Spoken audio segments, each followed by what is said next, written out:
안녕하세요. 저는 신안에 사는 60대 여성입니다. 저에게는 아들 하나, 딸 하나가 있어요. 남편과는 진작에 사별하고 혼자 힘으로 키워낸 아이들이라 애정도 남다르긴 합니다. 뭐 세상에 자기 자식에 대한 애정이 남다르지 않은 부모는 없겠지만 말이죠. 남편은 험한 일을 하는 사람이었습니다. 흔히들 말하는 조폭? 뭐 그런 거였어요. 남들을 괴롭히고 그런 걸로 돈을 버는 사람 말입니다. 그거 다 업보로 돌아온다고 그만두라고 골백 번은 더 이야기했지만 남편은 자신은 이런 거 말고 다른 일은 배워본 적도 없다고 늘 제 이야기를 흘려들었습니다. 그리고 제 말이 맞았습니다. 남편에게 그 업보가 다 되돌아갔거든요. 남편은 교통사고로 죽었어요. 뺑소니였는데 사람들이 이야기하기로는 남편과 사이가 좋지 않았던 다른 누군가가 일부러 사고를 낸 것 같다고 하더군요. 수술받고 나온 남편이 거의 기적적으로 잠깐 정신이 들었을 때였습니다. 저에게 이런 말을 했어요. 자네 말이 다 맞았네. 무슨 말이요? 결국에는 다 업보로 돌아온다는 말이네. 남편은 그렇게 말하고선 아이들을 혼자 키우게 됐으니 고생이 많겠다고 미안하다고 하더군요.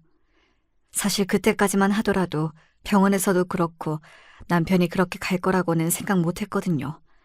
기적적으로 깨어났으니 이제 살 거라고 다들 그렇게 생각했는데 저에게 그 말을 남기고 바로 다음 날 남편은 세상을 떠났습니다. 마치 그 말을 하기 위해서 잠깐 생각이 돌아왔던 것처럼 말이죠. 그렇게 저는 혼자 남겨져 아이를 키우게 되었습니다. 여자 혼자 촌에서 아이들을 키우기란 생각보다 어려운 일이었습니다. 정말 굳은 일이라는 일은 다 해가면서 힘들게 최선을 다해서 키웠지만 그럼에도 불구하고 아이들은 제 마음과 같이 자라주진 않았어요. 뭐 세상 모든 자식이 부모 속을 썩인다곤 하지만 저희 아들은 조금 더 유별나긴 했습니다. 아들놈은 자기 아빠를 그대로 닮았는지 아빠와 같은 일을 한다고 집을 나갔어요. 그날 저는 정말 바닥에 주저앉아서 대성통곡을 했던 게 기억이 납니다. 세상 어느 부모가 자식이 조폭을 한다는데 그러지 않을 수 있겠어요. 딸내미는 그래도 전문대학이지만 학교를 나와서 어디 작은 회사에 취직을 했습니다. 물론 저와 왕래는 거의 없긴 했어요.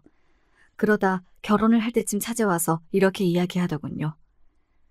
나 결혼해야 하는데 돈 좀 있어? 라고 말이죠. 사위될 집안은 우리 집보다 훨씬 잘 사는 집인데 내가 모아둔 돈이 너무 없어서 그런다고요. 딸아이가 언젠가 결혼하면 줄 돈을 따로 모아놨던지라 그 돈을 건넸습니다.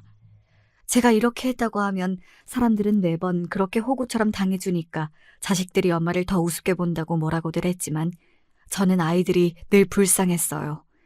조폭이었던 아빠 탓에 자라오면서 내내 손가락질을 당했고 게다가 가난하기까지 했으니 제가 자식들이었어도 이 집구석이 그리고 고향인 신안이 지긋지긋했을 겁니다.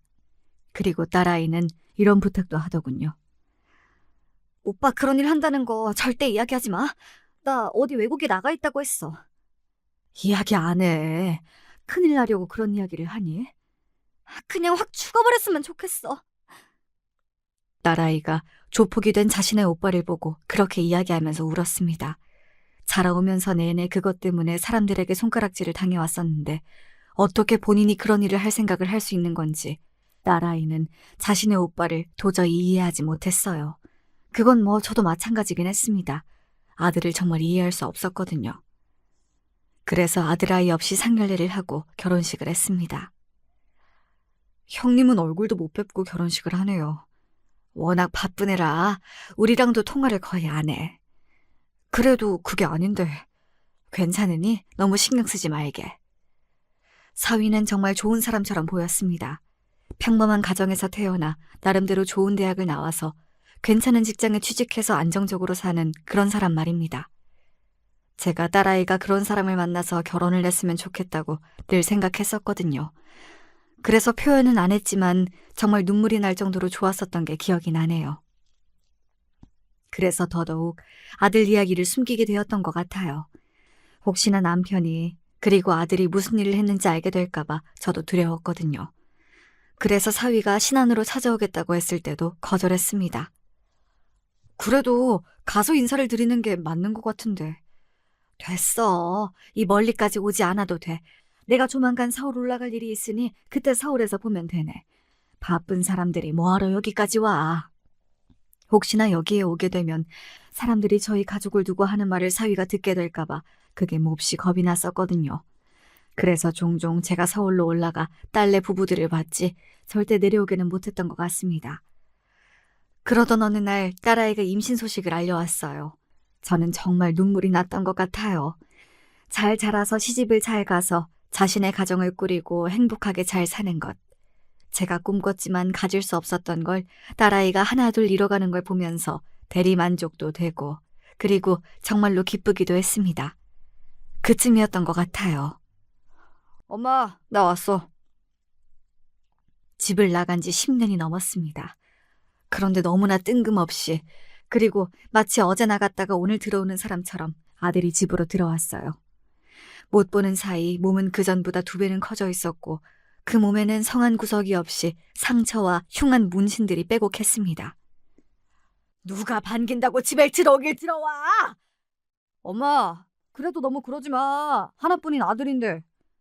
나는 그날 이후로 아들은 없는 셈 치고 살았는데 무슨 아들이야! 아들은 변죽도 엄청나게 늘어서 왔더라고요.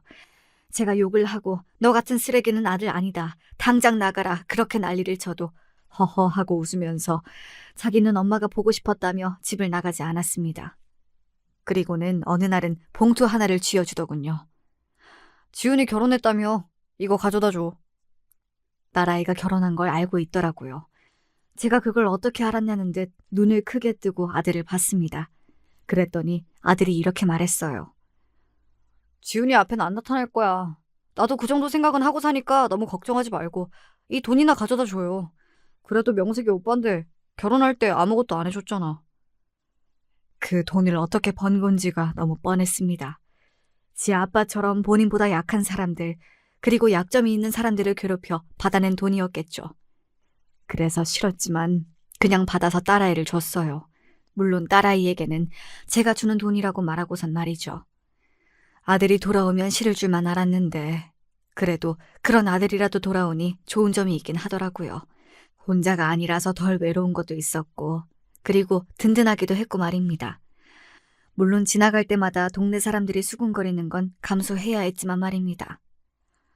뒤에서 수군거리지 말고 앞에서 이야기해. 내 앞에서는 찍소리도 못할 것들이 뒤에서 말들이 많아.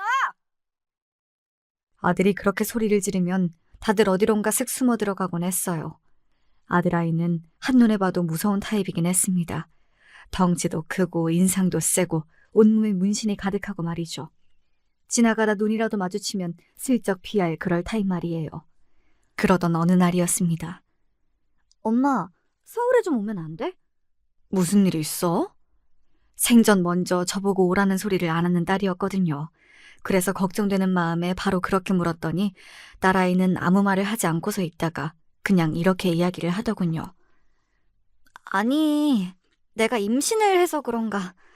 엄마가 해주는 밥이 먹고 싶고 기분도 우울하고 뭐 그러네.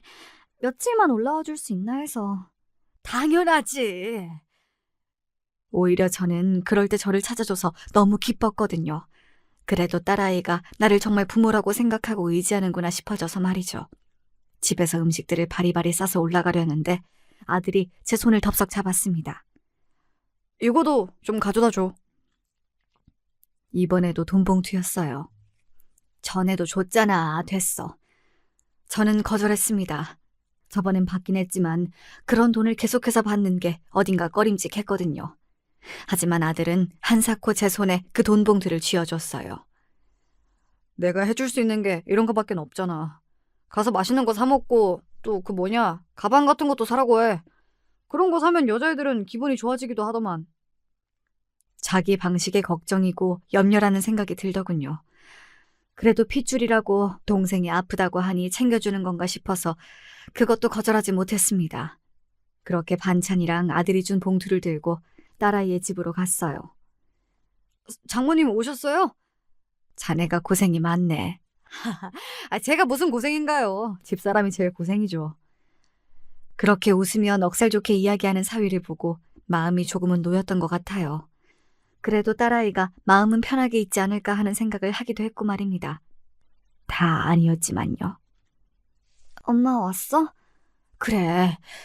너 안색이 정말 왜 이래? 많이 안 좋아? 그때 딸아이가 힐끔하고 사위의 눈치를 보던 모습을 봤습니다. 저는 그걸 그냥 넘기지 말았어야 했어요. 당시에는 그냥 딸아이가 예민하기도 하고 여러 가지 생각이 많을 때이니 그런가 보다 했었는데 그게 아니었어요. 나중에 알고 나서 그때 진작 알아차리지 못했던 게 너무 후회가 되더라고요. 딸아이의 집에 며칠 있게 되면서 사실 조금 쎄하다 싶은 부분들이 있긴 했어요. 자기, 장모님이 과일 깎아오셨는데 안 먹을 거야? 나 입맛이 없네. 그래도 어른이 당신 먹으라고 주신 건데 성의를 생각해서라도 먹어. 아니, 정말로 입맛이 없어서 그래. 저는 먹기 싫으면 안 먹어도 된다고 이야기하려 했는데 사위가 과일 그릇을 들고서는 딸아이를 빤히 보더라고요. 그리고 딸아이는 그런 사위를 보고서는 어딘가 아차하는 얼굴로 자리에서 벌떡 일어났습니다. 먹을게. 먹기 싫으면 안 먹어도 돼. 아니, 보니까 갑자기 먹고 싶어졌어. 그뿐만이 아니었어요. 묘하게 딸아이는 사위의 눈치를 보고 있는 것처럼 보였습니다. 하지만 저는 별로 대수롭지 않게 생각했던 것 같아요. 딸아이가 정신적으로 힘들어 보이는 상태이기도 했고 사위가 저에게 깍듯하게 잘해서이기도 했지만 지금에 와서 생각해보면 그런 사람이라는 걸 생각조차 하고 싶지 않아서가 가장 큰 이유였던 것 같습니다. 엄마 갈게. 필요하면 또 부르고. 알겠지?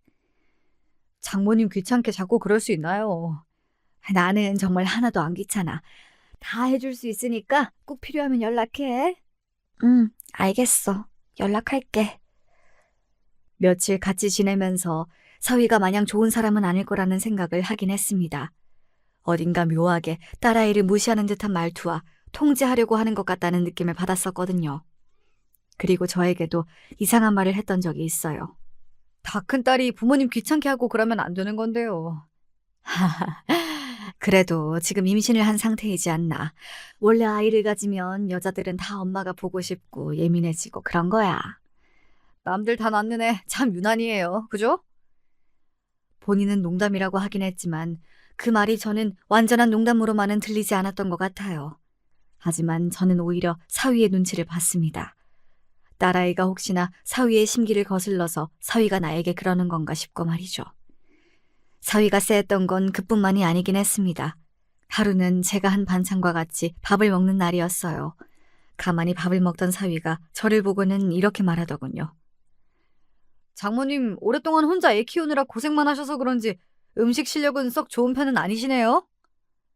사실 장모의 음식이 마음에 들지 않는다고 해도 그렇게 직접적으로 말하는 경우가 흔한 건 아니었잖아요. 그래서 꽤나 당황했던 기억이 납니다. 그런 저를 보고 사위는 웃으면서 농담이라고 했지만 절대 농담처럼 들리진 않았던 것 같아요. 우리 형편에 그리고 우리 주제에 그런 사위를 본 게 정말 다행이라고 생각하고 있었기 때문에 더 눈치를 보고 맞춰주려고 하고 그랬던 것 같네요. 보통 좋은 사람이라면 상대방의 그런 태도에 감사해야 하는 것이 보통이지만 사위는 좋은 사람이 아니었기 때문에 아마 저의 태도에서 더더욱 딸아이에게 막 해도 된다는 확신을 얻었을 겁니다. 지금 와서 돌이켜 생각해보면 그 점이 딸아이에게 몹시 미안해요. 서울에서 무슨 일 있으셨어? 아니, 정희가 사위를 귀찮게 하나 싶어서. 왜? 그 새끼가 엄마한테 뭐라고 해? 너는 그 새끼가 뭐냐 그 새끼가. 여동생 남편한테. 아 됐고 왜 그러는데. 아니 그냥 눈치가 어딘가 조금 지치고 짜증난 것 같이 보이긴 해서. 엄마한테 짜증을 냈다고? 가만히 좀 있어. 그냥 그런 인상을 받았다는 소리니까. 아들은 팔짱을 끼며 안 되겠다는 듯 말했고 저는 그런 아들이 혹시나 사고라도 칠까봐 전전긍긍하며 괜히 말을 꺼냈나 하는 생각을 했던 것 같아요. 뭐 그 뒤로 바로 무슨 일이 일어난 건 아니었기 때문에 잊었지만 말입니다. 그러고 몇 년이 흘렀어요. 딸아이는 잘 사는 것 같았습니다.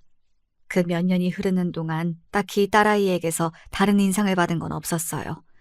전화도 자주 왔고 목소리도 밝았고 말이죠. 그때는 임신한 상태여서 마음이 조금 싱숭생숭했구나 생각하고 그 일은 잊고 살았습니다. 그런데 딸아이가 전화가 와서는 이런 이야기를 꺼내더군요. 오빠 요즘 뭐해? 너희 오빠는 왜? 아니, 궁금해서. 여전히 그러고 살지 뭐. 네 오빠 보면 나는 한숨만 나온다. 오빠한테 나 대신 고맙다고 전해줘. 뭘? 몰랐어? 오빠가 나한테 주기적으로 돈 보내는 거? 정말 몰랐습니다. 아들이 딸에게 주기적으로 돈을 보내고 있다고 하더군요. 그래서 아들에게 물었더니 엄마가 그때 걱정되는 것 같다, 우울증인 것 같다라고 했던 말이 신경이 쓰여서 여자들은 가방을 사고 옷을 사고 하면 스트레스가 풀린다길래 그런 걸로라도 풀어라 싶어서 돈을 계속 보내고 있었다고 하더군요. 방식이 딱히 마음에 드는 건 아니었고 그 돈을 어떻게 벌었는지 그 누구보다 잘 알고 있었기 때문에 마음이 불편하긴 했지만 그래도 동생을 생각해서 하는 행동이니 뭐라 말할 순 없었습니다. 다 본인 방식의 표현이었을 테니까요. 귀엽더라. 누가? 내 조카. 너 미나 보러 갔었어? 걱정하지 마. 멀리서 그냥 보고 오기만 했어. 그래도 내 조카라는데 궁금은 하잖아. 그래도 그러지 마. 혹시 나중에라도 알면 어떡하려고 그래. 그냥 얌전하게 옷 입고 얌전하게 굴 테니까 미국에서 돌아왔다고 하고 자리 한번 마련해주면 안 돼? 나 진짜 걔 한 번만 가까이서 보고 싶어서 그래. 아들은 손주를 보고 와서는 약간 눈이 돈 것 같았습니다. 본인에겐 첫 조카이니 얼마나 예뻤겠어요. 그리고 제 손녀라서 하는 말이 아니라 손녀는 정말로 예쁘게 생겨서 주변 사람들이 다 돌아볼 정도였거든요.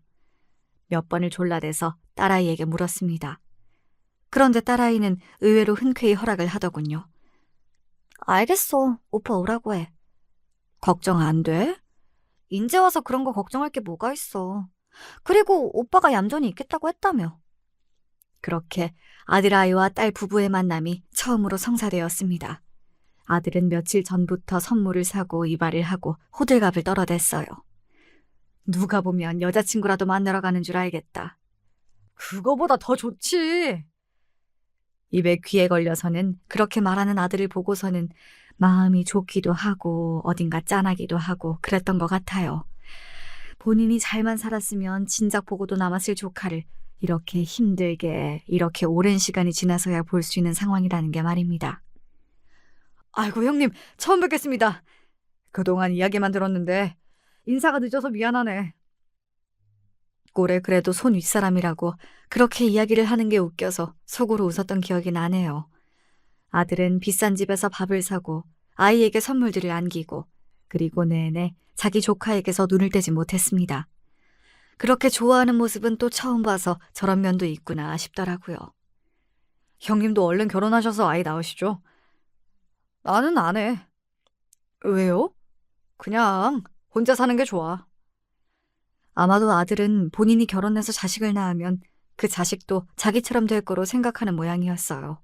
언젠가 비슷한 이야기를 했던 적이 있었거든요. 무슨 대물림도 아니고 결국에는 자신도 이 일을 하게 된 게 어딘가 운명 같다고 말이죠. 그리고 대물려주고 싶진 않다는 말도요. 어쩜 이렇게 예쁠까. 얘 자라는 동안 학비나 시집 보내는 건 다 내가 해줄 테니까 예쁘게만 키워. 알았지? 그렇게 좋아? 그러게. 좋네. 핏줄이란 게 이런 건가 보다 싶고. 아들의 그런 모습을 보며 그래도 가족은 가족이구나 하고 생각했던 것 같아요. 그런 딸과 아들, 그리고 자기 딸아이를 보는 사위의 표정이 어딘가 마음에 걸리긴 했던 것 같습니다. 마음에 안 드는 듯한 얼굴을 하고 그 세 사람을 바라보고 있었거든요. 그리고 그걸 느낀 건 저뿐만이 아닌 듯 했어요. 좀 이상하지 않아? 지은이 신랑? 어디가? 그냥 뭔가 좀 사람이 좋은 사람은 아닌 것 같은데. 나 원래 그런 쪽으로는 눈치 엄청 빠른 거 알잖아. 아들은 아무래도 그런 일을 하다 보니 그런 쪽으로는 눈치가 참 빠른 편이긴 했거든요. 사실 저도 내내 느껴왔던지라 아들이 하는 이야기를 그냥 넘길 수만은 없었습니다. 그래서 언젠가 한 번은 딸아이에게 물어봤어요. 이서방, 너한테 잘해주냐? 딸의 대답이 뭐였는 줄 아세요? 바로 응이 아니라 왜였습니다. 그 대답을 듣고 알 수 있었습니다. 정말 잘해주면 무슨 일 때문에 그러냐, 잘해준다 이렇게 대답해야지 왜라고 묻진 않잖아요. 제가 몇 번을 더 캐묻자 딸아이는 한숨을 크게 쉬더니 꽤 충격적인 이야기를 시작했습니다. 사람이 워낙 가부장적이고 본인이 통제하는 걸 좋아해서 힘들긴 해. 자기 말 안 들으면 큰일 나는 사람이라. 때리기도 하냐는 제 질문에 딸아이는 아무런 대답을 하지 못하더군요. 저는 굉장한 충격을 받았던 것 같아요. 사실 제 남편도 한때 저에게 폭력을 행사하던 시기가 있었기 때문에 딸아이의 그 이야기가 더 끔찍하게 들려왔던 것 같습니다. 제가 그 고통을 알아서 아마 더 그랬던 것 같아요. 이혼할 생각이 있니? 모르겠어. 또 멀쩡할 땐 멀쩡해서. 딸아이는 진심으로 헤어지는 건 고민을 하는 중인 것 같았어요.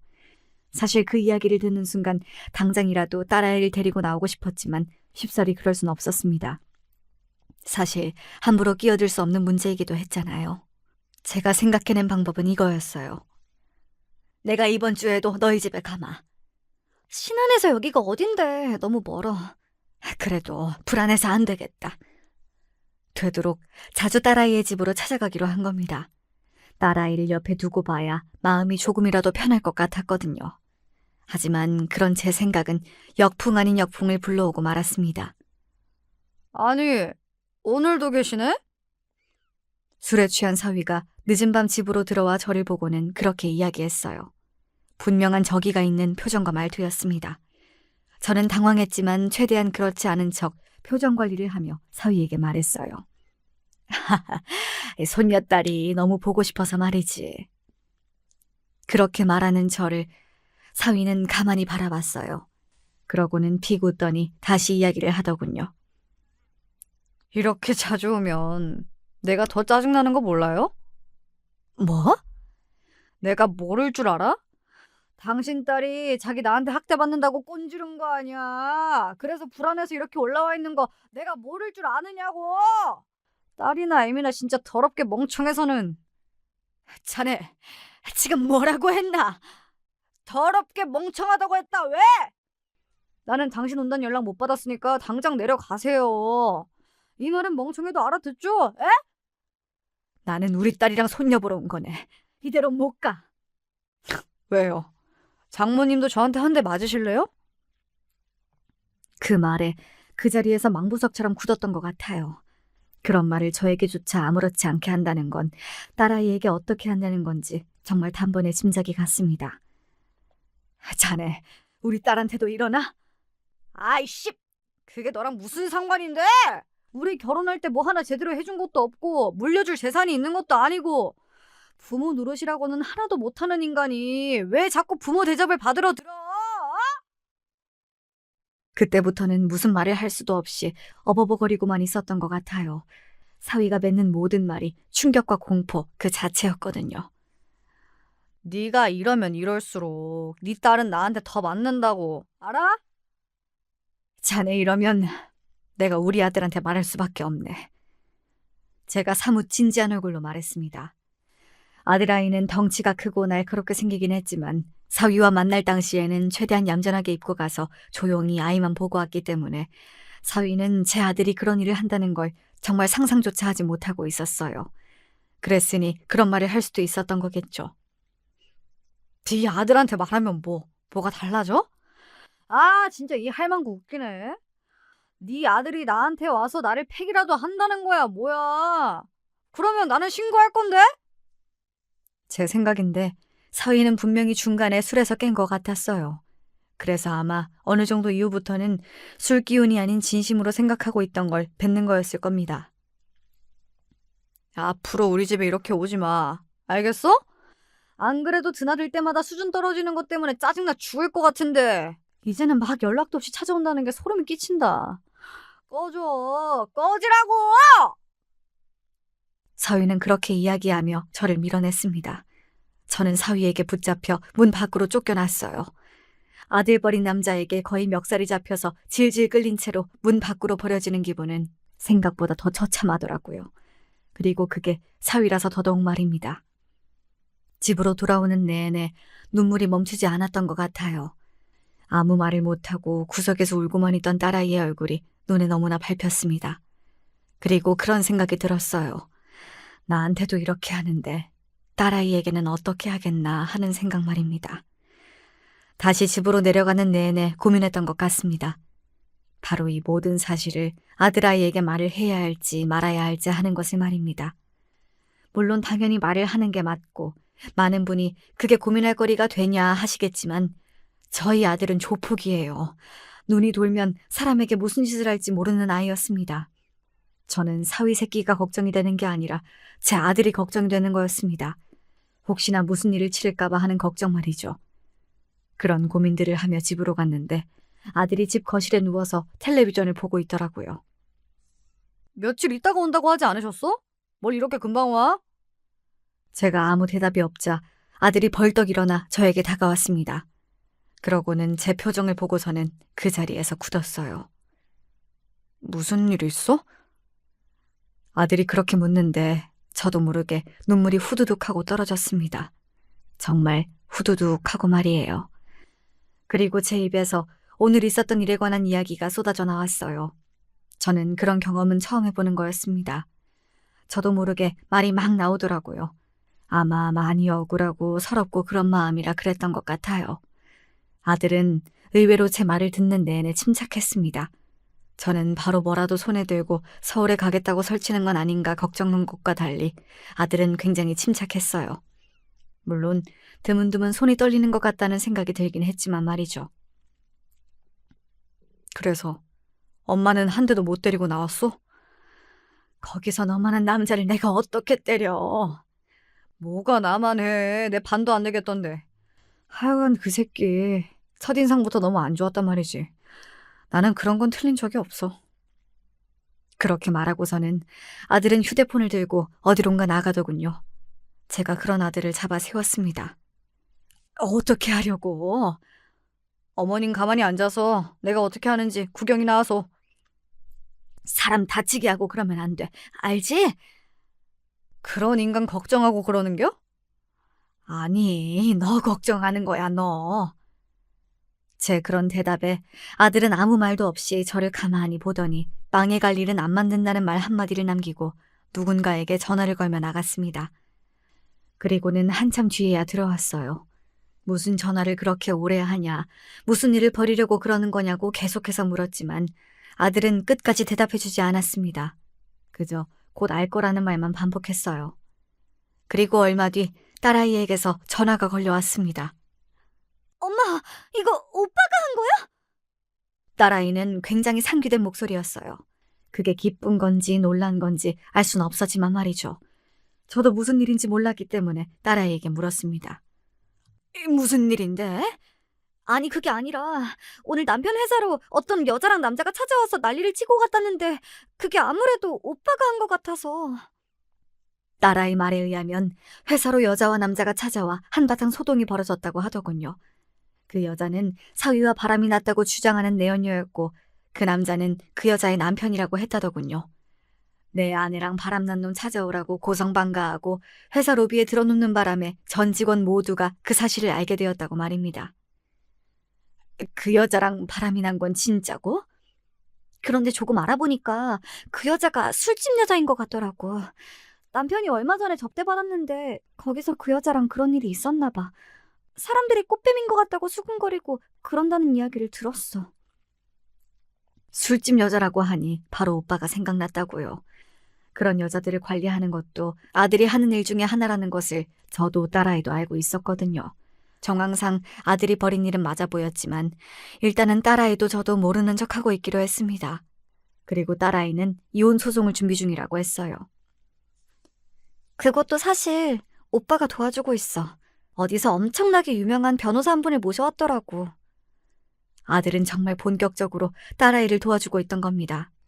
사람들이 보면 조폭일이나 하면서 지 가족은 끔찍하게 여기네 하고 비꼬고 욕을 할 수도 있지만 저와 딸아이는 그 순간 아들에게 너무나 고마웠던 것 같아요. 그리고 사위는 거기서 끝이 아니었습니다. 오늘은 교통사고가 났다는데? 그런데 상대 쪽에서 일부러 가져다 박았다는 것 같은데 증거가 없대. 보험 사기 일당에게 당해 교통사고가 나질 않나. 길을 가다가 재수없이 넘어지질 않나. 어느 날은 지갑을 잃어버리기도 하는 둥 사위에게 좋지 않은 일이 계속해서 일어난다고 했습니다. 그래서 요즘 사위가 굿이라도 해야 하나 그러고 있다면서 말이죠. 다행인 건 그렇게 정신이 없으니 딸아이에게 관심이 덜해서 그 전보다 편하다고 하더군요. 사위는 딸아이가 이혼 소송을 진행하고 있다는 걸 전혀 모르는 듯 했습니다. 소장을 받고 나서야 알게 된 것 같더라고요. 소장을 보낸 날 딸아이는 그 집을 나왔습니다. 그리고는 아들아이가 얻어준 오피스텔로 옮겼어요. 그곳은 제가 그 뒤에 가봤는데 굉장히 좋기는 하더라고요. 사위는 딸아이의 휴대전화로 수십 통의 전화를 했던 것 같습니다마는 딸아이는 이미 자신의 오빠에게 휴대폰을 반납한 상태여서 통화를 하진 못한 것 같았습니다. 제가 이틀 뒤쯤 딸아이가 있는 곳으로 갔을 때는 심지어 문 앞에 누군가 한 명이 서서 딸아이가 지내는 곳을 지키고 있었어요. 아이고, 어머님.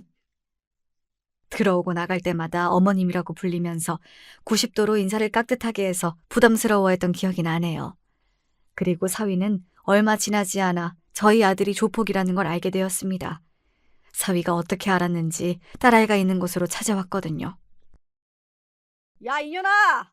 내가 너를 가만히 둘 것 같아?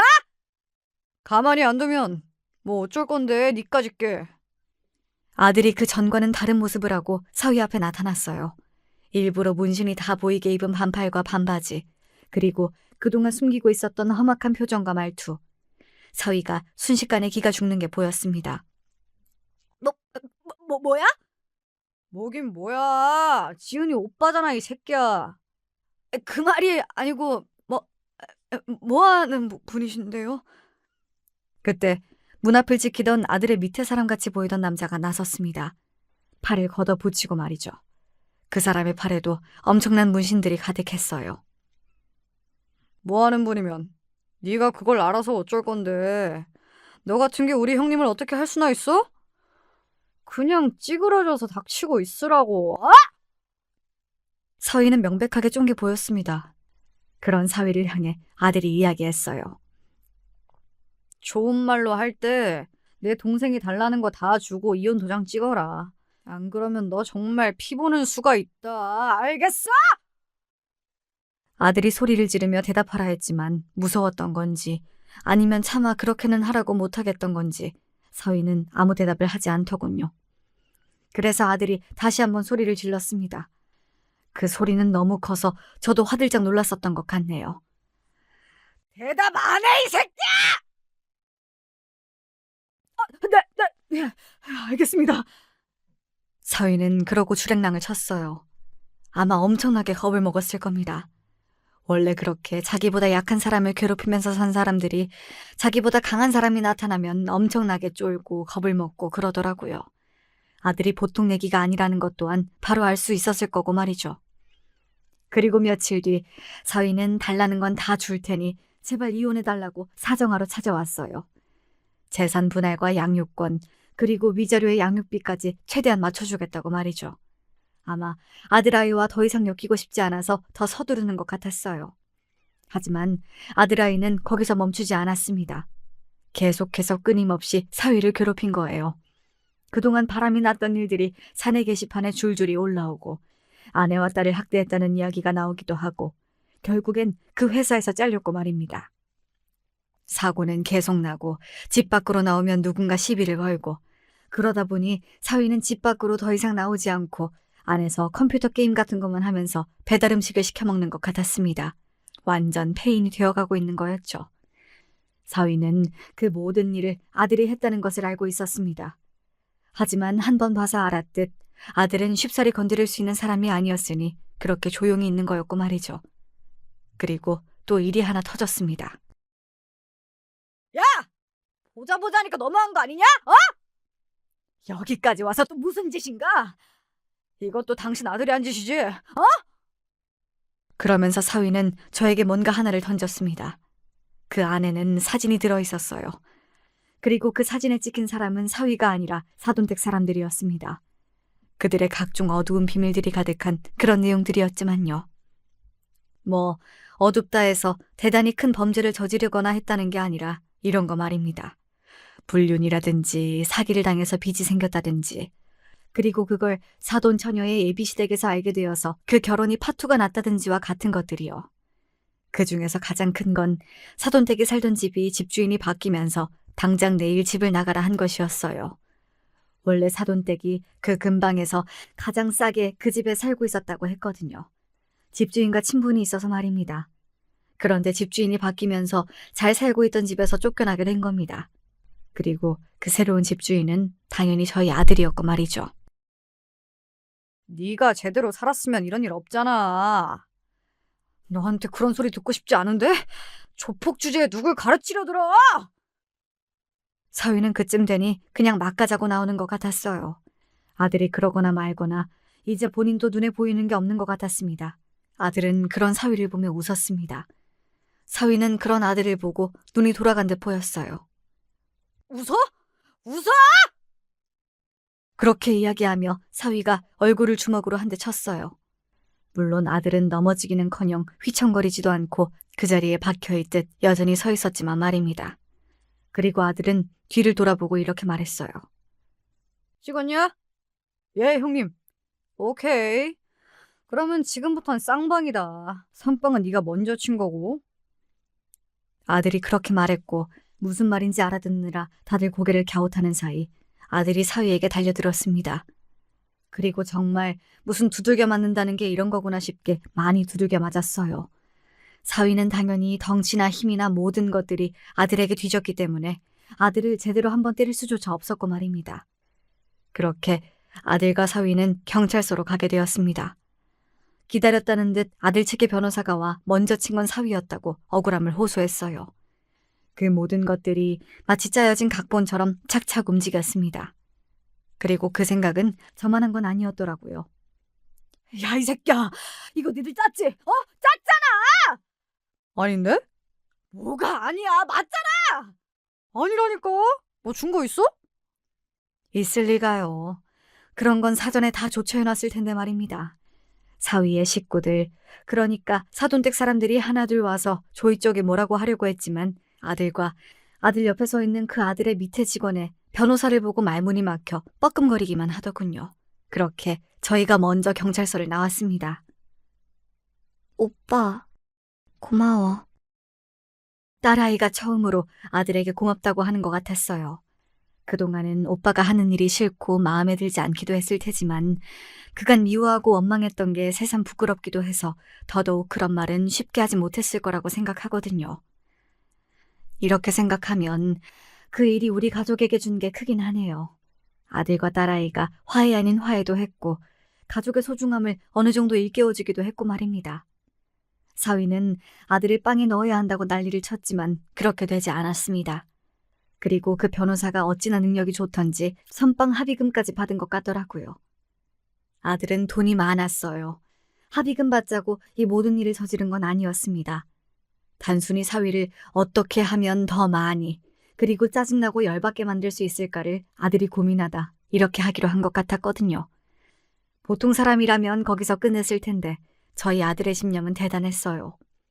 사위가 이사하면 이사를 하는 곳을 쫓아가 그 동네에 발을 못 붙이고 살 만한 상황을 만들었고 새로운 회사에 취직해도 마찬가지로 소문을 다 퍼뜨려 그 회사를 쑥대밭으로 만들었습니다.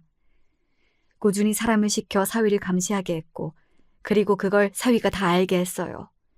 그거 아시나요? 누군가 자신을 감시하고 있다는 걸 알고 그 느낌을 받는 것만으로도 사람의 스트레스 수치가 엄청나게 올라간다는 사실을 말입니다. 아들 말로는 실제로 이 방법을 썼을 때 빌려간 돈의 이자를 가장 많이 받을 수 있다고 하더군요. 사람들이 지치고 힘들어서 그냥 가지고 있는 돈을 다 주는 쪽을 택한다고 말입니다. 사위는 정신병이 올 것 같다고 제발 그만하라고 하는 건 다 하겠다고 울고불며 아들을 찾아왔다고 했어요.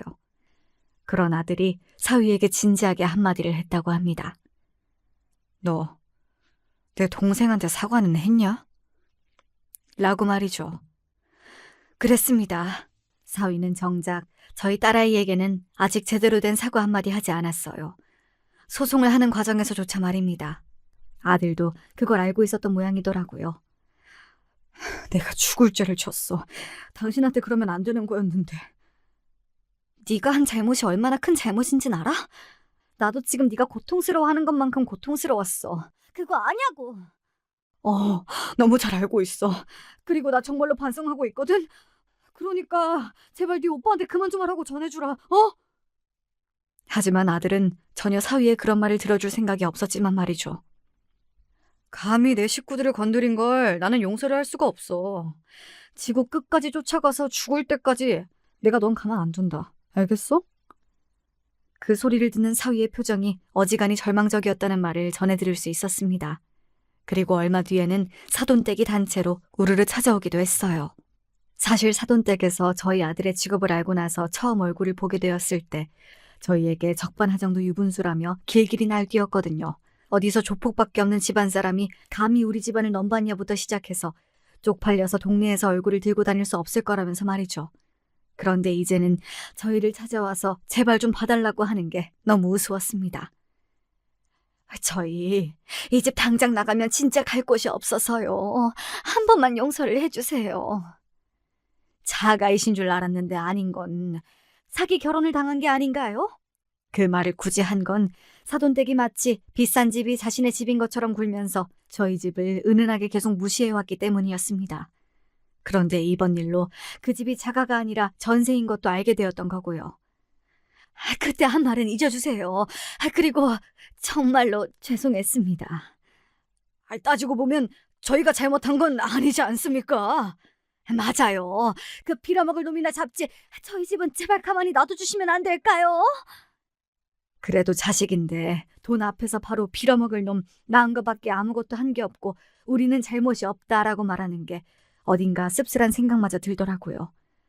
제 아들이 무슨 일을 하는지 알고 난 다음에 저희 집을 그렇게 무시하는 발언들을 했으면서 말입니다. 사위도 자기 부모들이 그런 말을 했다는 것, 자신을 버린 거나 다름없다는 것에 상당히 격분한 것으로 들었습니다. 그래서 자신의 부모의 집에 찾아가서는 행패를 부리고 살림살이를 부수고 난리를 부리다가 결국 자신의 부모에게 신고를 당해 경찰서에 가게 되었다는 것도 말이죠. 그야말로 난장판에 콩가루라는 게 이런 걸 두고 하는 말이 아닌가 싶어요. 물론 저희 아들이 하는 일이 좋은 일도 아니고 남들에게 손가락질 받을 만한 일이라는 것도 잘 알고 있습니다. 언젠가 그만두고 갱생하기를 바라고 있어서 지금도 꾸준히 저와 딸아이가 아들을 설득하고 있고 말이죠. 한 번 깊게 발을 들여놓은지라 쉽사리 빠져나올 수 없는 것 같지만 말입니다. 사위는 그러고 나서 자신의 부모와 완전히 연을 끊은 것 같았습니다. 그 배신감이 엄청났다고 들었는데 사위가 그런 놈인 걸 떠나서 부모에게 그런 식으로 버림을 받는 건 굉장히 충격일 거라는 생각이 들긴 했어요. 저는 아들이 그렇게 사는 걸 알았어도 사실 연을 아예 끊지는 못하고 늘 어느 정도는 붙잡고 있었거든요. 사실 부모 자식 간이라는 게 그렇잖아요. 절대 쉽게 끊을 수 없고 끊어지지도 않는 그런 관계 말입니다. 아무튼 사위는 정말 모든 것을 다 잃었습니다. 집도 직업도 친구도 그리고 심지어는 가족도 말이죠. 아마 평생을 후회하거나 혹은 괴로워하거나 아니면 둘 다 하는 채로 살아가게 될 거예요. 그리고 또 죽을 때까지 저희 식구들, 특히 아들을 잊지 못할 겁니다. 저와 딸아이는 그거면 됐다라고 생각하고 아들에게 더 이상 하지 말라고 이야기는 했어요. 물론 아들은 그러겠다고 대답하진 않았지만요. 아마 아들은 더 할 수도 있다고 생각은 합니다. 그러지 않기를 바라지만 말이죠. 저는 이제라도 아들이 남들처럼 살기를 진심으로 바라고 있거든요. 본인은 그렇게 살 수 없다고 이미 늦었다고 이야기하지만 저는 늦지 않았다고 생각해요. 그렇게 생각하는 큰 이유 중에 하나가 사실 아들이 자기 조카인 소녀를 볼 때입니다. 정말 눈에 사랑이 가득하고 뭐 하나라도 주고 싶어 하고 그런 게 보이거든요. 정말로 많이 아끼고 사랑하는 게 보여서 저렇게 어린아이에게 사랑을 줄 수 있는 사람이라면 근본은 좋은 사람일 거로 생각하고 있어요. 사실 저희 남편이 그러기도 했고 말입니다. 그래서 저는 오늘도 열심히 아들을 다양한 방법으로 설득 중이에요. 직접 말로 하기도 하지만 손녀와 놀게 하면서 세상을 조금 따뜻하게 봤으면 하기도 하고 그러다 보면 달라지고 싶어지지 않을까 하는 생각도 들어서 말이죠. 소중한 게 생기면 사람이 달라지기도 하잖아요. 오늘 제 이야기는 여기까지입니다. 아마 그 누구도 사위의 이런 결말을 예상하지 못했을 거예요. 당연하죠. 이런 걸 누가 예상이나 하냐고요. 알고 봤더니 아내의 친오빠가 조폭이라 상상도 못할 방식으로 복수를 당한다. 이렇게 이야기하니까 어디 뭐 영화나 드라마에서나 나올 법한 이야기긴 하네요. 사실 그래서 사연을 쓰게 된 것도 있습니다. 많은 분들이 우아하고 들어주실 것 같아서 말이죠. 사연이 길어졌네요. 주절주절 이야기하느라 이만큼 길어진 줄도 몰랐습니다. 저는 이제 그만 여기서 이야기를 마치도록 하겠습니다. 아, 한 가지. 저희 아들이 갱생하고 잘 살 수 있는 방법 같은 게 생각이 나시면 댓글로 달아주세요. 제가 와서 읽어보고 괜찮다 싶은 것들은 한번 시도해 보겠습니다. 들어주셔서 감사합니다. 언제 어디서나 건강하세요.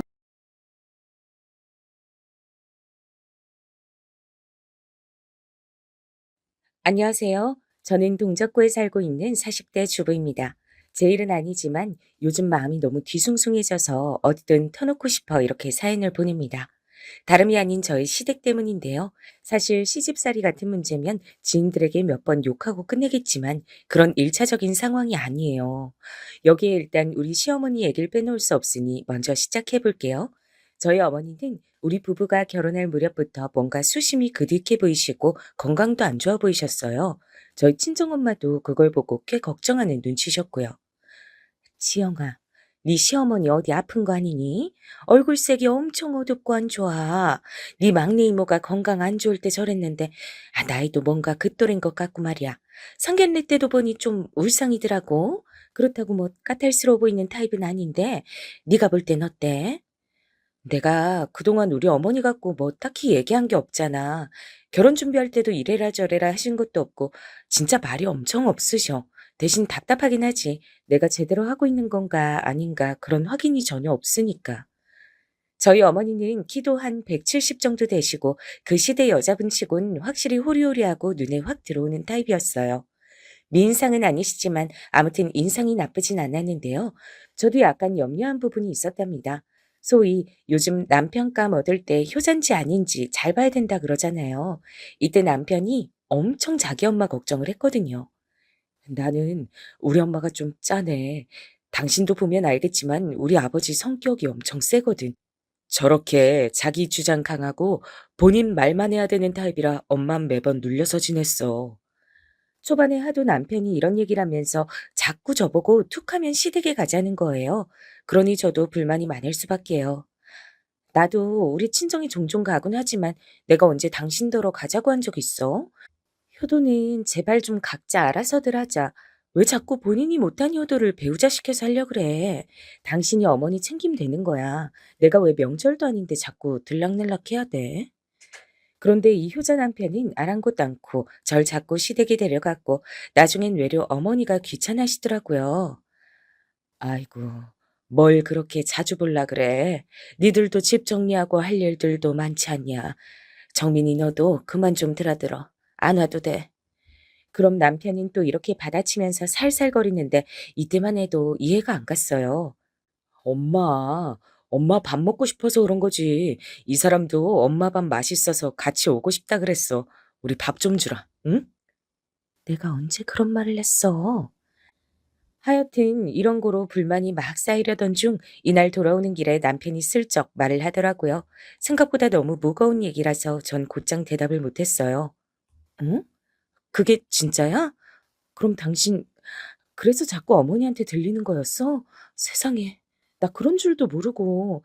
아니, 근데 어머니 괜찮으신 거야? 진짜로? 와, 저는 이 말을 듣자마자 어머니가 아닌 저희 아버님 얼굴부터 퍼뜩 떠올리게 되는 거예요. 그러면서 여러모로 안 좋은 상상들이 마구 섞이는 것이 아무튼 이렇게 된 데는 사정이 있었는데요. 일단 상황부터 말씀을 드리자면 참 나쁘끄럽게도 저희 시아버님이 아주 민망한 그림 안에 계시더라고요. 이걸 남편도 알고 있다는 게 너무 절망적이었던 것 같아요. 있잖아, 엄마. 지금 되게 힘들어. 어디 아픈 건 아닌데 마음이 많이 아프신 상태야. 이런 얘기 당신한테 하기 좀 그랬는데 아무래도 이해를 좀 받아야 될 것 같아서. 이거 사실 누나가 먼저 알아낸 건데 누난 이것 때문에 지금 아버지 안 보고 있는 거야. 근데 형님은 집이 멋이니까 자주 안 오시는 거 아니야? 우리 결혼식 때도 금방 가시긴 했던 것 같은데. 그리고 이어지는 남편의 말에 전 일순간 숨이 멎는 듯했어요. 아버님 그렇게 안 봤는데 말이에요. 음, 아버지 말이야. 그 만나는 분이 있어. 그걸 엄마도 알고 누나도 알고 나도 안지 좀 됐어. 뭐? 지금? 지금 말하는 거야, 당신? 아버님이 그럼 외도를 하고 계신단 거야? 지금도? 남편은 이렇게 객관적인 단어가 등장하니 더 수치스럽고 불편했는지 고개를 팍 숙이더라고요. 여보, 미안해. 아니, 근데 잠깐만. 나도 뭐라고 말해야 될지 몰라서. 그럼 어떡해? 아니, 아버님 상견례 때도 멀쩡히 오셨고, 결혼식 때도, 근데 매번 시댁에 어머니만 계시는 게 아버님 이래서 집에 안 계신 거 아니셨어? 그것도 맞는데 집에 들어오시긴 하지만 그 만나는 아줌마 그쪽으로 가시나 봐. 그러니 엄마도 속이 아닌 거야. 누나가 처음에 아버지 핸드폰 고쳐드리다가 보게 돼서 그때 난리도 아니었어. 여기까지 듣고 전 충격이었던 게 이제 막 알게 된 내용인 줄 알았거든요. 그래서 빨리 조치를 취해야 하는 게 아닌가 했는데 이미 할 만한 건 다 했던 거예요. 그래서인지 이 말을 하는 남편의 표정도 똑같이 어머니처럼 그림자가 짙더라고요. 아마 당신이 생각할 법한 것들은 다 해본 것 같아. 누난 웬만한 내용들을 다 알게 돼서 처음에 아버지랑 심각하게 한판 붙었었어. 그때 아버지는 그렇게 죽자 사자 하는 외동딸이 뭐라 하니 잠깐 기가 죽었지. 제일 불쌍한 건 엄마야. 엄마의 의견은 안중에도 없으시더라고. 잠깐만. 나 이해가 안 되는 게 한두 가지가 아니야. 그럼 자식들이 알고 그 난리를 쳤는데 아들까지 장가 보내고도 지금 두 집 살림을 하시는 거야? 그 상대쪽 여잔 나이가 어떻게 되는데? 많이 어려? 남편은 이때 고개를 절레절레 졌는데 참 세상 요지경이더라고요. 나 진짜 그때 따라가고 싶지 않았는데 누나 따라서 가서 얼굴 보고 왔어. 우리 아버지랑 한두 살 차이 날까 싶은 70대 어른이야. 그니까 기가 막히지. 뭘로 아버지를 구워 삶은 건지 말로는 무슨 등산 모임에서 만났다 그러더라고. 아니 노인네들이 참. 그러니 전 여기까지 듣고 마음이 너무 복잡한 거예요. 사실 우리 어머니가 무뚝뚝하셔서 그렇지 은근 잔정이 많으시고 잘 챙겨주시거든요. 친정 엄마가 계단에서 구르셔서 다쳤을 때도 뼈에 좋다고 직접 곰탕도 구워서 보내주시고 그랬어요. 어머니, 저희 엄마가 너무 감사하다고 평소 사골 좋아하는데 손 많이 가서 안 해드신다고 따로 뭐라도 좀 보내드리고 싶다고 하셔서요. 제가 주소 보내드려도 될까요? 이러면 어머니는 한사코 거절하시는 분이었어요. 아니야, 아니야, 됐어. 나 먹으려고 끓인 건데 너무 많아서 그쪽에 보낸 거야. 계속 그렇게 주거니 받거니 하면 이것도 부담돼서 못해. 그냥 아무것도 하지 마시라 그래. 드시고 기운 차리면 그걸로 그치지 뭐. 나 불편하니까 그런 거 절대 알려드리고 그러면 안 된다. 이렇게 소탈하시고 사람한테 패기치는 거 싫어하시는 분인데 그래서 외려 제가 더 어머니를 어려워하고 불편해할 때가 있어요. 도통 뭘 원하시는지 알 수가 없고 전 늘 일방적으로 받는 입장이 되니 괜히 죄송하고 그럴 수밖에 없잖아요. 근데 그런 어머니에게 저런 충격적인 사건이 있었다니 마음이 도통 놓이질 않았어요. 그럼 지금 어머니는 계속 힘드신 상태구나. 설마 당신 결혼할 때까지 참으신 거 아니야? 그게 아버지가 진짜 너무 이해가 안 돼. 나는 나까지 손절할 수 없어서 순서가 밀린 것뿐이지. 나도 맘 같아선 아버지랑 연 끊고 살고 싶다니까. 누난 엄마 불쌍하다고 아버지랑 아예 완전히 끊어버렸어. 근데도 아버진 계속 저렇게 홀려서 그 집 왔다 갔다 하시잖아. 실은 누나가 이혼까지 하라고 그렇게 얘기했거든. 여기에 눈이 펄쩍 뜨인 저는 그 뒷일이 궁금해서 입을 다물고 있었는데요. 젊은 애들이건 중년이건 노년이건 간에 어딘가에 눈이 뒤집어지면 참 처참하더라고요. 근데 아버지가 뭔 신분진 몰라도 자기 사전에 절대 이혼은 안 된다는 거야. 사실 아버지도 약간 억하심정이 있었던 것 같아. 그 아주머니를 생각해서가 아니라 이렇게 책 잡혀서 이혼하게 되면 재산도 떼줘야 되고 자식들이랑도 못 보고 말년에 불명예스럽다고 생각하겠지. 너무 어이없는 게 또 그런 설계를 그 아주머니가 해주고 앉았더라고. 여기까지 들으니 이제 제가 다 혈압이 오르더라고요.